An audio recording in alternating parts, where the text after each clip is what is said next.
see the definition of isolated singularity here again, that f is a singular point, f is a singularity, z0 is the singularity of f, but so just do this small correction or whatever addition here, that z0 is the singularity of f and there is a neighborhood of z0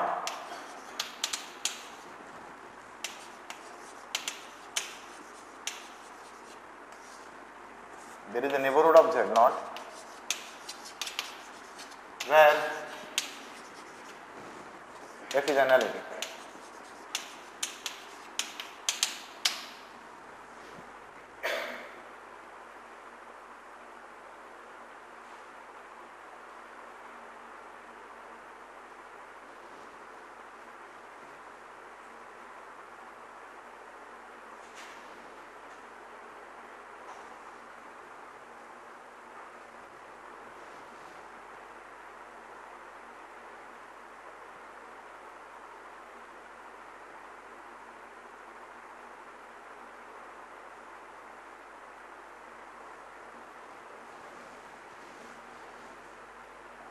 So, in some neighborhood of z0 the function is analytic.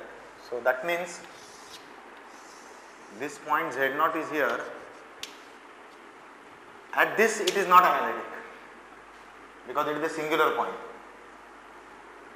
but in some deleted, you may say, deleted neighborhood, that is it is not analytic here, but some R neighborhood is there such that it is analytic here, so that it forms an annular region and it has Lorentz series expansion, and from Lorentz series expansion we can determine the type of singularity, type of isolated singularity.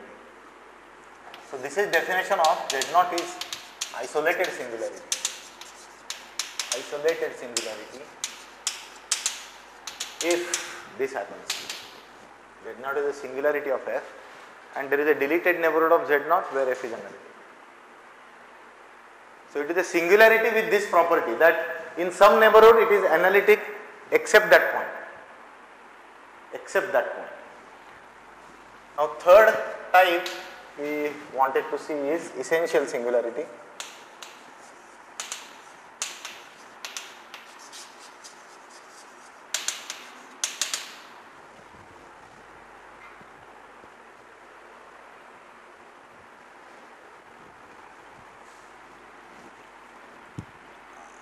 That means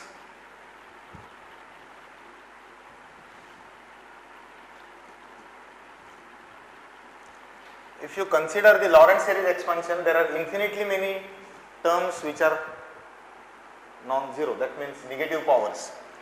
So, if fz equal to sigma n z minus z0 to the power n from 0 to infinity plus sigma bn upon z minus z0 to the power n 1 to infinity is Lorentz series expansion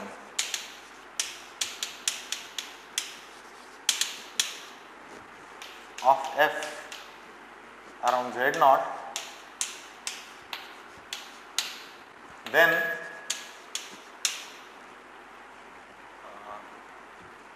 if bn is not equal to 0 for infinitely many values of n,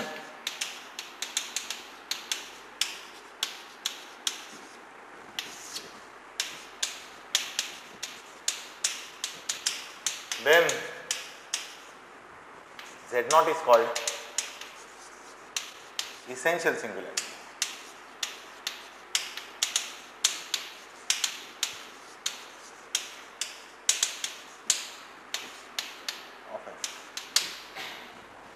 Then z0 is called essential singularity of f.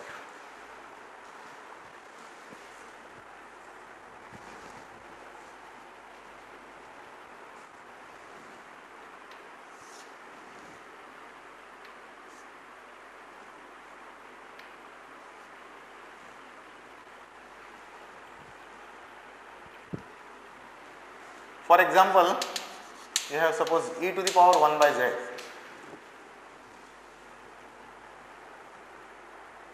If z is not equal to 0, so suppose mod z bigger than 0. So if mod z bigger than 0, expand this as 1 plus 1 by z plus 1 by z square, like that, 2 factorial, 1 by z cube into 3 factorial, like this, correct, e raised to expansion of exponential function. So this is negative power of z, these are all negative powers of z, and infinitely many terms are there. In pole it stops after a certain stage, that is finitely many terms, then all the remaining coefficients are 0, but it is not like that here. So 0 is essential singularity of this function, okay. So thus 0 is an essential singularity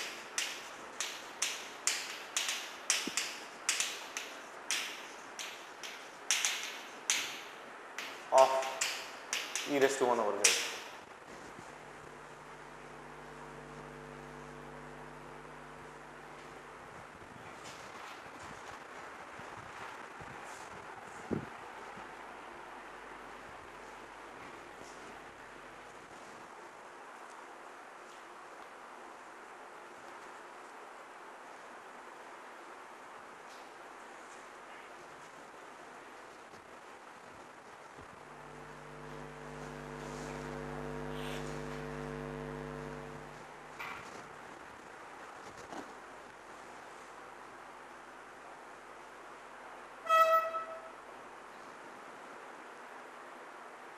Now residue of f at isolated singular points are evaluated, okay. So we need to find residue of the function at isolated singular points. Now the following theorem gives a way to find integral of a function, just like we saw in one example that we can find integral by using residue. At that time there was only one singular point, we found around z equal to 2 or, okay. So the following theorem, which is called residue theorem, Cauchy's residue theorem, gives a method to evaluate certain integrals in terms of residues, okay. So what we want to do is now Cauchy's residue theorem.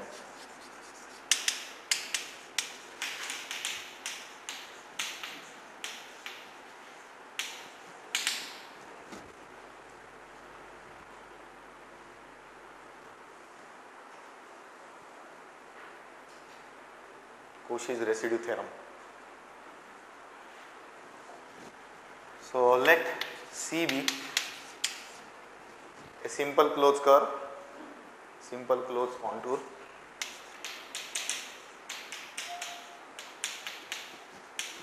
closed contour is positively oriented.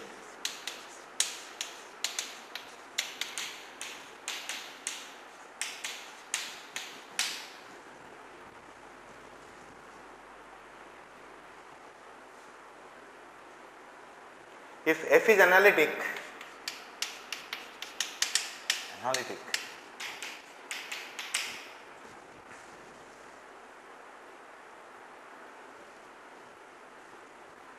on and inside C, on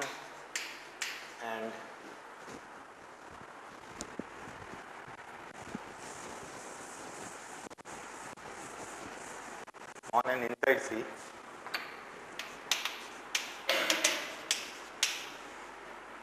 except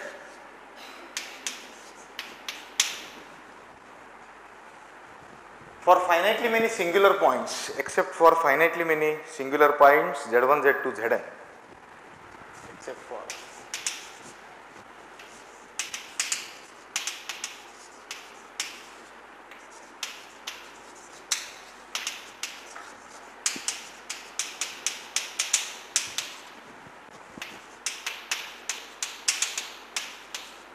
inside C, then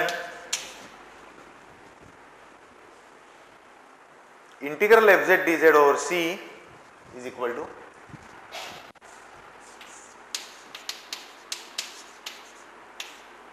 equal to 2 pi I times sum of the residue of f z at z equal to zk, k from 1 to n.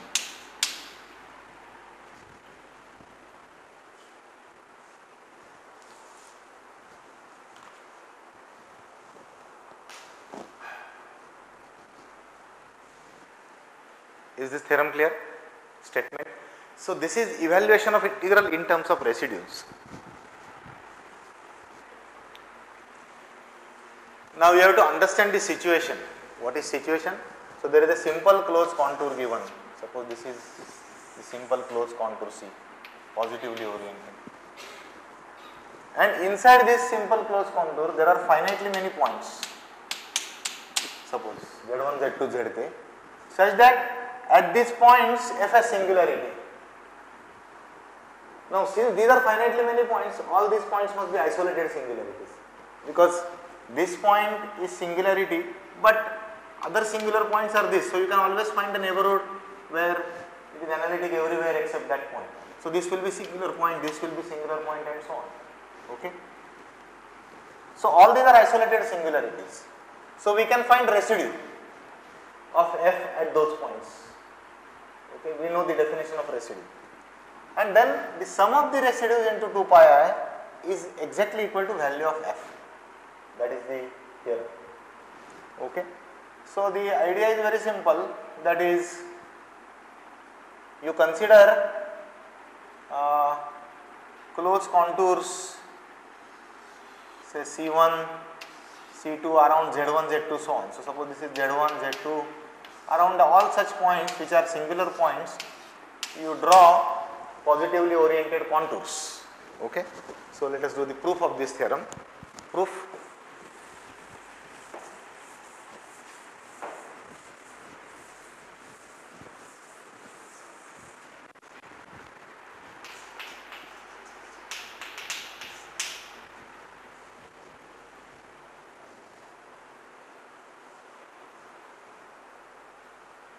So consider the positively oriented circles. You may take those as circles. So let C1, C2, Cn be positively oriented circles with centers at Z1, Z2, Zn respectively.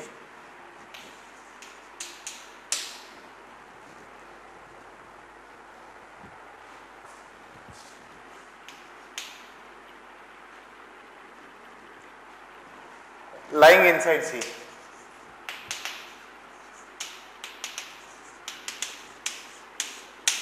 And as shown, I mean, the circles are like this, they are down perspective, as shown.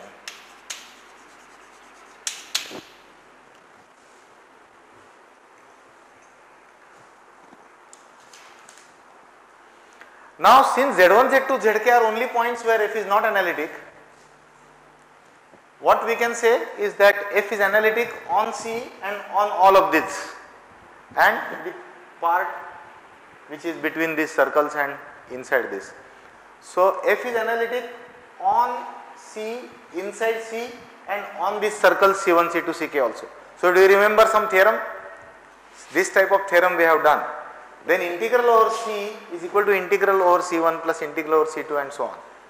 Okay, if the orientation of all these curves is same, see all these are positively oriented circles, this original C is positively oriented, f is analytic on and inside C and on C1, C2, Ck, then we know that integral of f over C is sum of the integrals over C1, C2 like that. So by that we call Cauchy theorem for multiply connected domains. Okay. So by Cauchy theorem, integral over C fz dz is equal to integral over C1 fz dz up to integral over ck fz dz.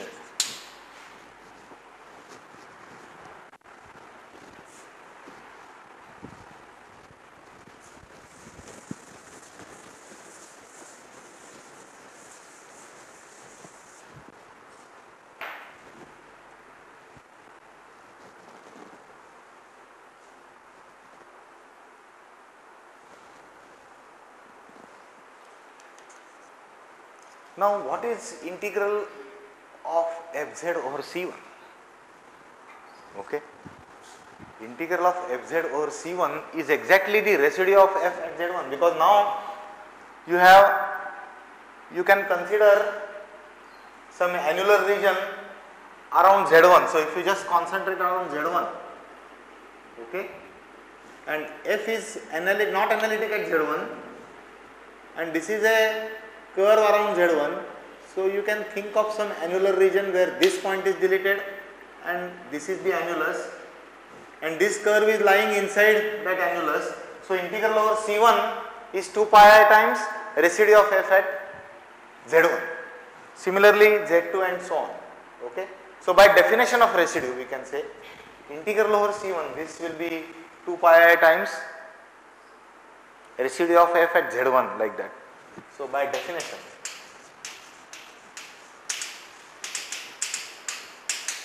of residue, integral over ck fz dz is 2 pi I times residue of fz at z equal to zj.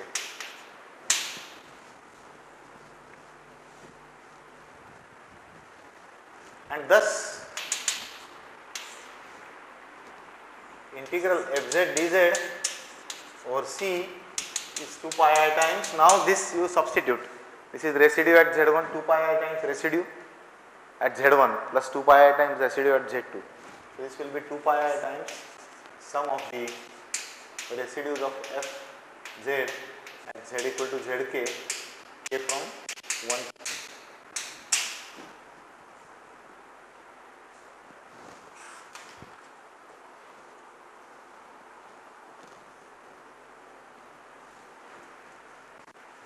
So let us do one problem, okay, based on this. Alright, so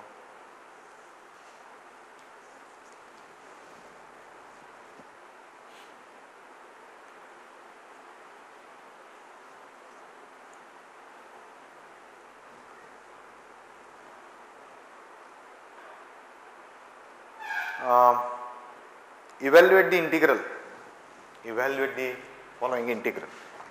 Okay, so let us consider this first. 5z minus 2 upon z into z minus 1.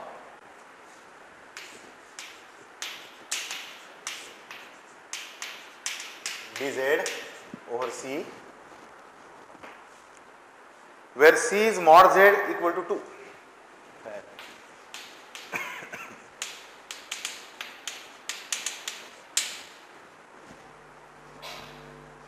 Now see, this is exactly the situation like this. What is fz? Fz and c, you have to see the relation. F is analytic on and inside c except for finite number of points. So now you see this f and c. What are points where f is not analytic? 0 and 1. And mod z equal to 2 means circle with center at origin radius 2. Yes. So it is like this, where this is 2. And 0 and 1 are inside this, and only 2 points. Alright. So this integral by residue theorem will be equal to what? 2 pi I into residue at 0 plus residue at 1. Clear? So by residue theorem, so all the conditions of residue theorem are satisfied. That means this function is analytic everywhere on this curve, inside this curve, except for finitely many points, that is 2 points here. Then theorem is applicable. So by residue theorem,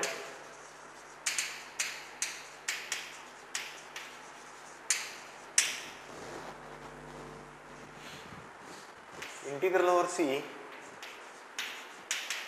5z minus 2 upon z into z minus 1 dz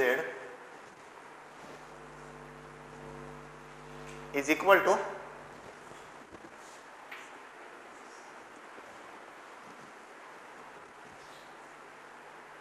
2 pi I times residue of f at z equal to 0 plus residue of f at z equal to 1. Now we have to separately find out the residues at z equal to 0 and z equal to 1. Okay.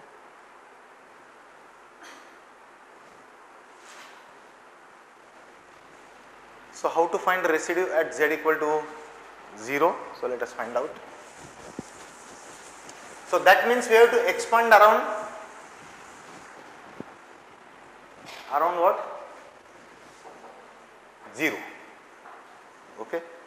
But then for that we have to apply this 1 upon 1 minus z. So we have to expand everything in the powers of z now. This z is already there. So that we should not touch. This z minus 1 we can expand. So we have to take some region around origin where you have isolated only that singularity. So you may take mod z less than half also or something like that. So in particular it will be less than 1. Okay. So you may think mod z less than 1. So that 1 upon 1 minus z can be expanded. So you want some region where 1 upon 1 minus z can be expanded. Okay. Around 0. That you may take mod z less than half, then it will be less than 1 also. Okay. So if 0 less than mod z less than 1, okay,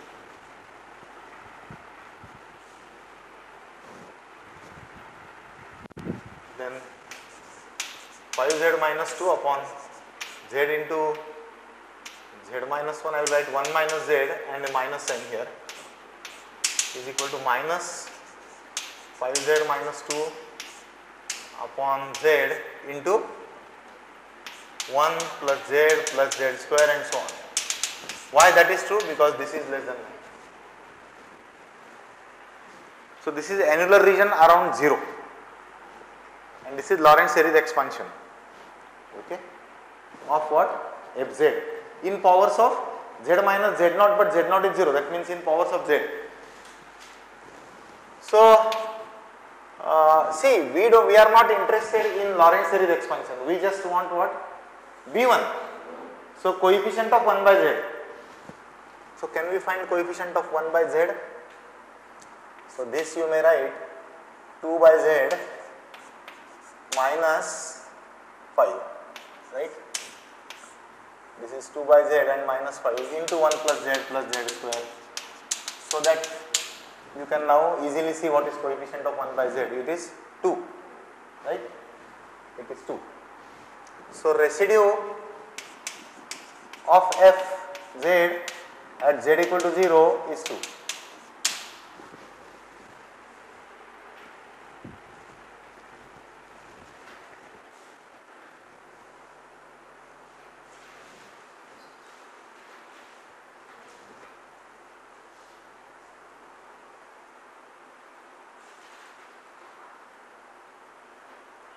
Now we want to find residue at z equal to 1. So for that, how do you find out the residue at z equal to 1? Look at the function. You need to take some neighborhood of 1. So mod z minus 1 should be less than 1 maybe. So mod z minus 1 should be less than 1 or less than half, whatever. You have to just isolate this. So you may take now this neighborhood of 1, mod z minus 1 less than 1 and expand it in powers of z minus 1. But then this is already z minus 1. So this z and this z you have to write in terms of z minus 1. Especially this you have to adjust and then you can numerator you can later on change. So z I will write z minus 1 plus 1. Okay. So let us write this function first of all. So 5z minus 2 upon z into z minus 1 can be written as 5z minus 2 upon z minus 1 plus 1 into z minus 1.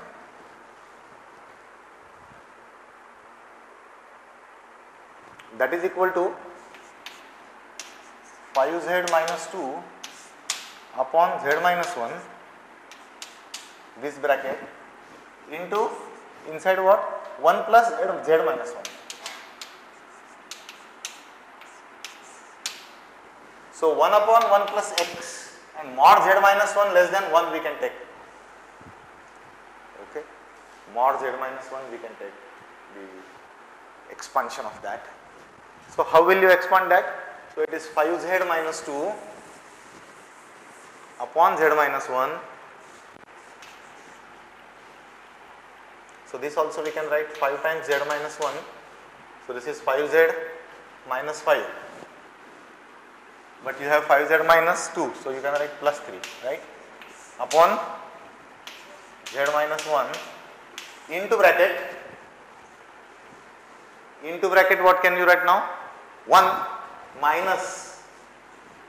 It is 1 plus, no? Here it is plus, so alternate will be plus minus. So 1 minus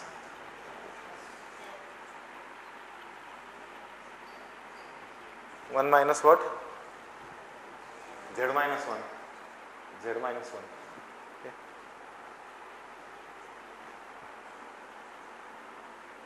Yes, 1 minus z minus 1 plus z minus 1 square and so on.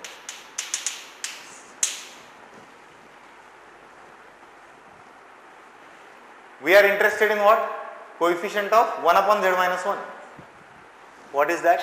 So now this is 5 plus 3 upon z minus 1 into 1 minus z minus 1 plus z minus 1 square and so on.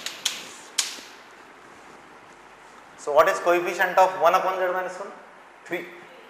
3. So therefore residue of fz at z equal to 1 is 3. And this residue is what? 2. So what is value of the integral? By residue theorem now, you have to just substitute here. Residue at 0 is 2, residue at 1 is 3. So 5 into 2 pi I, 10 pi I.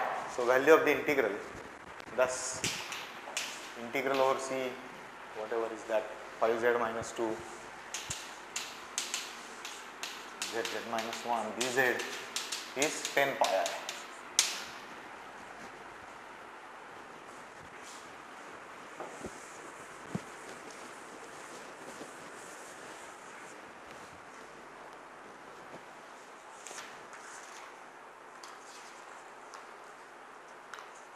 Try this problem. Z plus 1 upon z square minus 2z. Find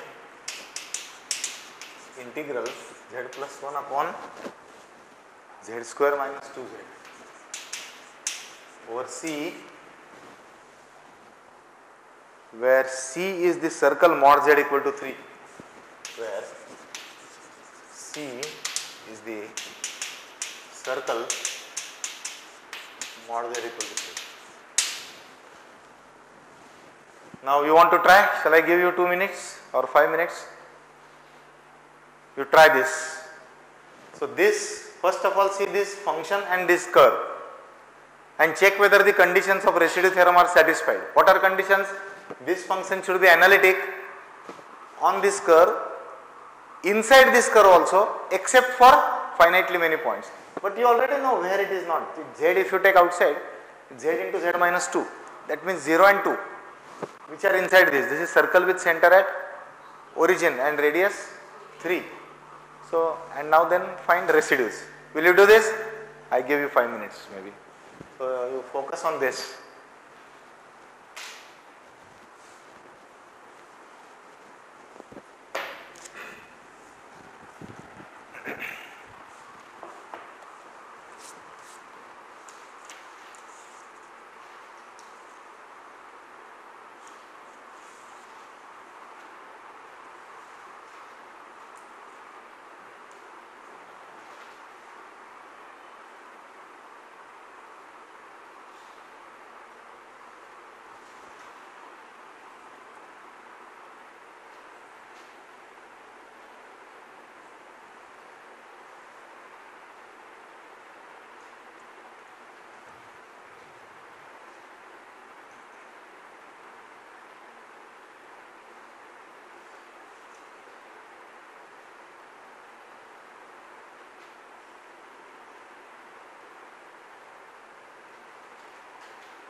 So you have to write this function z plus 1, z into z minus 2.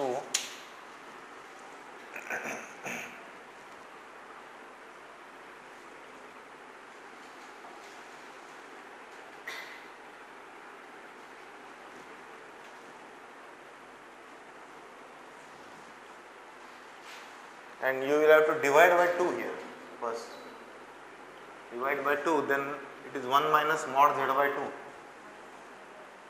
So you have to take mod z by 2 less than 1 you need. So mod z less than 2 you need to take. Okay. So you have to take, but that you can take mod z less than 2 because this circle is mod z less than 3. Okay.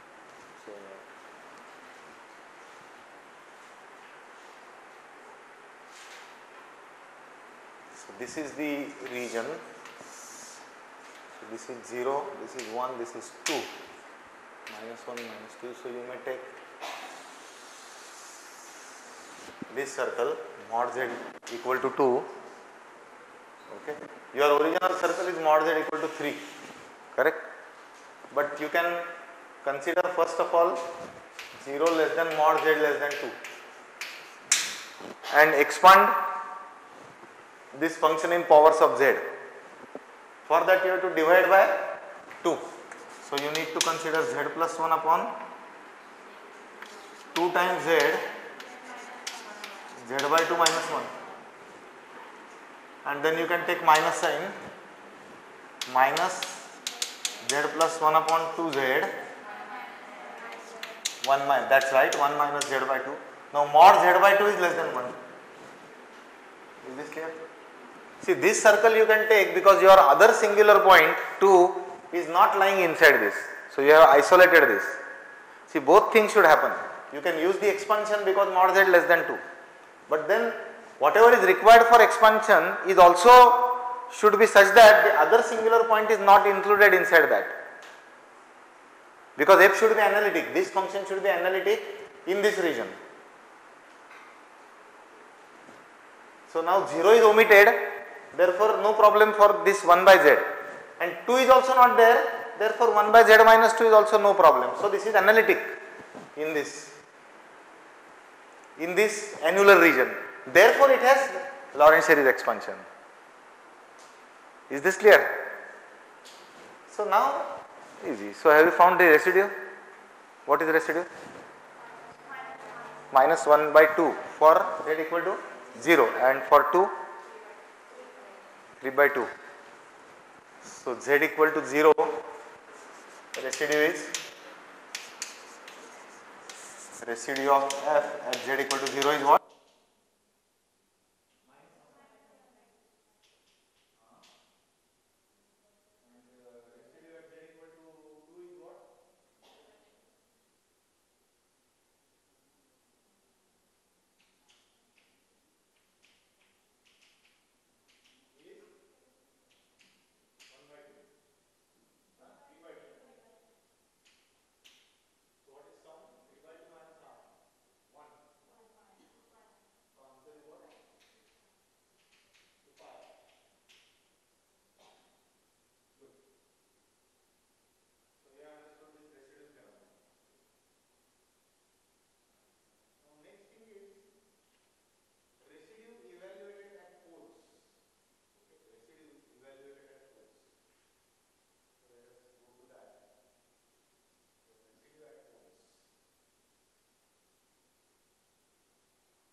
phi is analytic function has Taylor series expansion. So we know that. Okay.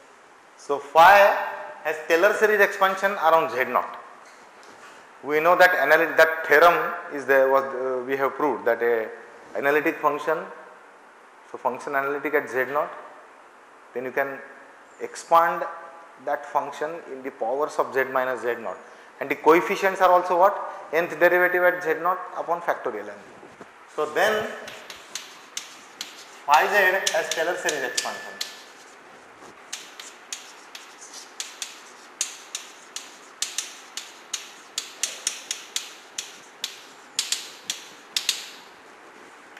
Phi z equal to phi z naught plus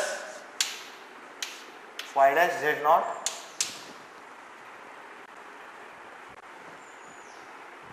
upon into z minus z naught plus phi double dash z naught upon 2 factorial into z minus z naught raised to 2 and so on.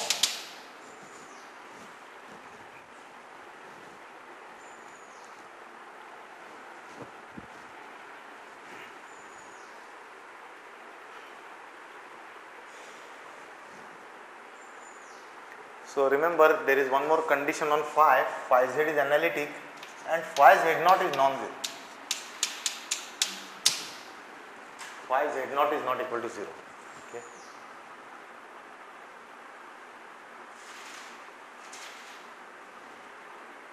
So let me read the statement of the theorem again. So that has to be clearly understood. That is, z naught is isolated singularity of f. Then z0 is pole of order n if and only if fz has this form, where what is phi? Phi is analytic at z0 and phi z0 is non-zero.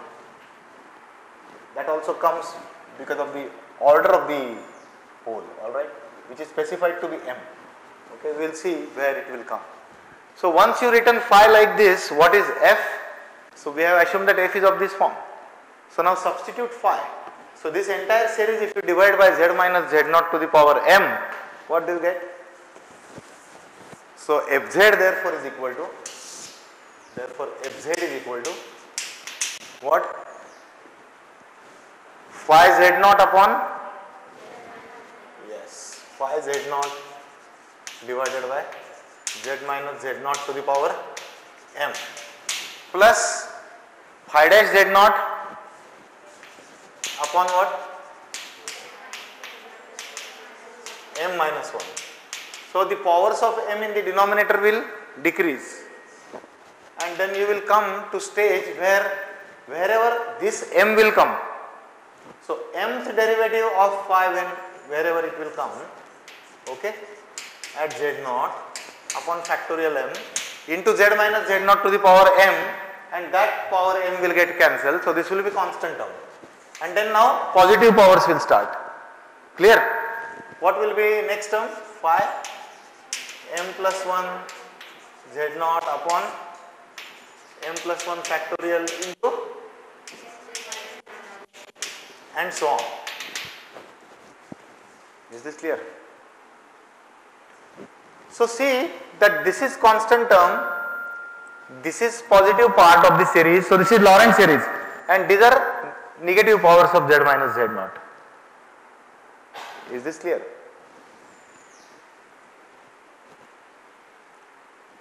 So what is term before this? Term before this is what? M minus 1 derivative at z0 upon m minus 1 factorial into. So let me not write this, but then you can see what is the term before this, which is important for us because it is 1 upon z minus z0. That will give a residue. Alright. Residue is what? Coefficient of 1 upon z minus z0. Now first of all you have to observe that what we want to prove, that if f is of this form, then f has pole of order m. That is what we want to prove. So have we proved that? What was definition of pole? In the Lorentz series there are finitely many terms, and m terms, if we want to claim that pole of order m, then this should be non-zero. otherwise order will go down. If this is 0, then we will have to check this is 0 or not, this coefficient. So whatever highest non-zero power comes and then after that all are 0, that is order of the pole, and we are claiming that if it is of this form, then it has order m. So now this is given that phi is analytic, which we have used, and phi z0 is 0. So because phi z0 is 0, f has pole of order m. Is this clear? Because finitely many terms exactly ending at this, and this is non-zero. So since phi z0 is non-zero, f has pole of order m. Of order m at z0.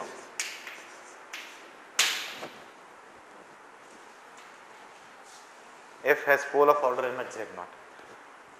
And further, what is residue? Residue of f also, residue of f z at z equal to z0 is what? The coefficient of 1 upon z minus z0, which is nothing but m minus 1 derivative. M minus 1 derivative at z0 divided by m minus 1 factorial.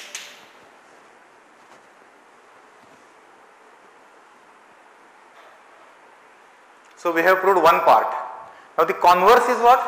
Converse is, suppose f has pole of order m at z0, then f has to be of this form we want to prove. Clear? So let us see the proof of the converse now.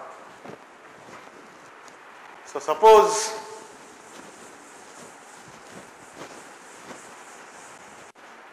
f has pole of order m. So part 2.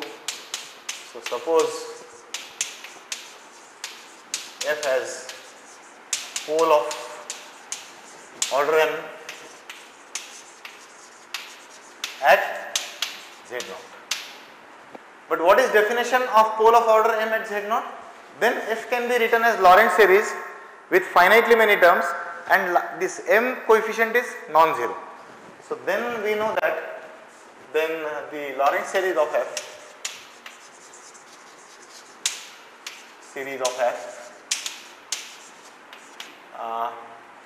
around z0, let me write, that means in some annulus or a deleted neighborhood of z0 and so on, around z0 is of the form, yes, how it will look like? Pole of order m means fz must be summation n z minus z0 to the power n from 0 to infinity plus d1 upon z minus z0 up to dm upon z minus z0 to the power m, and bm must be what? Not equal to 0. So this information we got from the fact given that f has pole of order m. We want to find phi now and show what? Fz is phi z upon z minus z0 to the power m. So what is natural choice for phi? See, remember, a Taylor series is always an analytic function, okay, because we know that that series can be differentiated and so on, again it is. So you multiply by z minus z0 now throughout. So if you multiply fz by z minus z0 to the power m, all these denominators will be clear. Is this clear? So you multiply fz by z minus z0 to the power m, that will not contain any negative power of z minus z0. So it will be just a Taylor series. That means, and in z minus z0. So that means whatever that function you get is analytic at z0. Okay. So fz, so let phi z be equal to fz into z minus z0 to the power m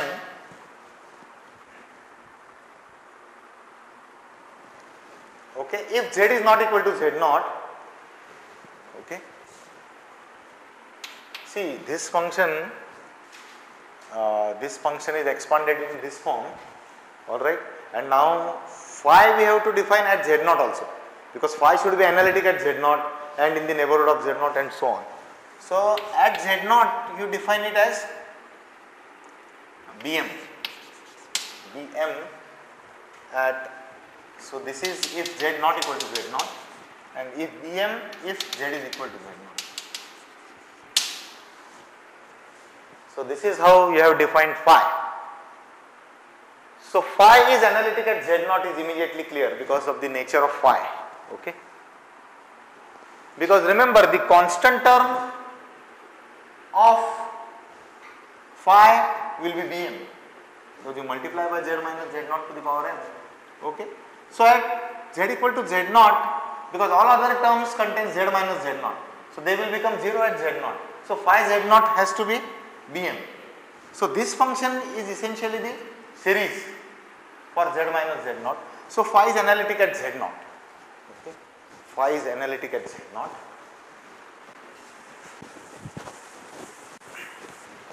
See, therefore, phi, so you may write phi Z as Bm, okay, plus what was this, Z minus Z0 to the power m minus 1, so Bm minus 1, alright, Z minus Z0 and so on. Is this clear? So I will not write other terms because they are clear. Next is what? Bm minus 2 into Z minus Z0 square, and when you will come to B1, it will be B1 into Z minus Z0 to the power m minus 1, okay, and then this constant term into Z minus Z0 raised to m, and then further powers of Z minus Z0. So this is a Taylor series of a function around Z minus Z0, okay. Therefore phi is analytic at Z0.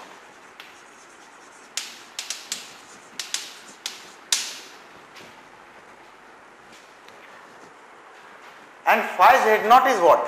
And phi Z0 is nothing but Bm, but Bm is given to be non-zero because Bm is non-zero is given because pole of order n. So phi Z0 is Bm, that is not equal to 0. So that is what we wanted to prove. See, and by definition Fz is phi Z upon Z minus Z0 to the power n. So Fz is phi Z upon Z minus Z0 to the power n. Phi Z is analytic and phi Z0 is not equal to 0. See, by definition Fz is like this, clear? Phi Z upon this. Then we have proved phi is analytic and phi Z0 is not equal to 0. That is what we wanted to prove the other part. So we have proved that the function which has pole of order m can be written in this particular form. So let us quickly take, let me give you one example so that you will understand how to find. So let us consider z cube plus 2z upon z minus I bracket cube. Okay. So suppose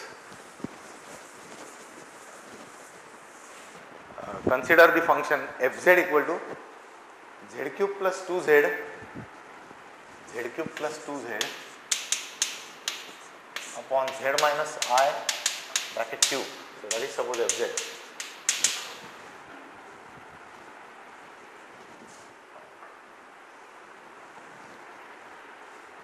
Then this function has pole of order 3 at z equal to I. Okay. Why? Because this is already in the form, it is, you see the form, fz phi z upon z minus z0 to the power m, where here phi z is readily given. Okay. So this is phi z upon z minus I to the power 3, where phi is polynomial, therefore analytic, where phi is analytic everywhere.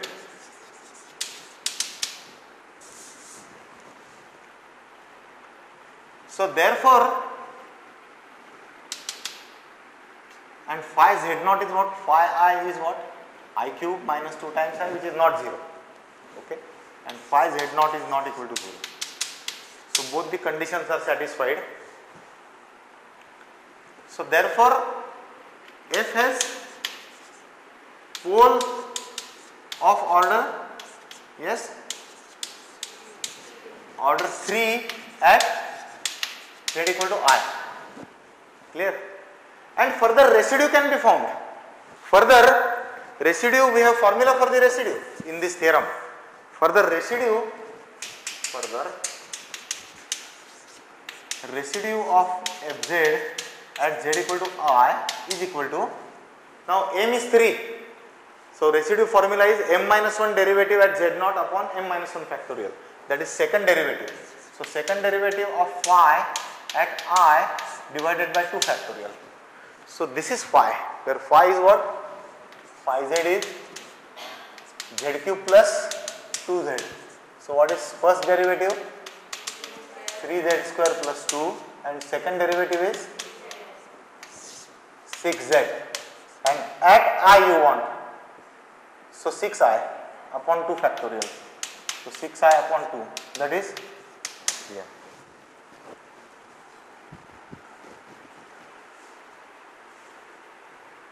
Clear? So that is how we have found, by using phi we have found the residue by this theorem. Okay.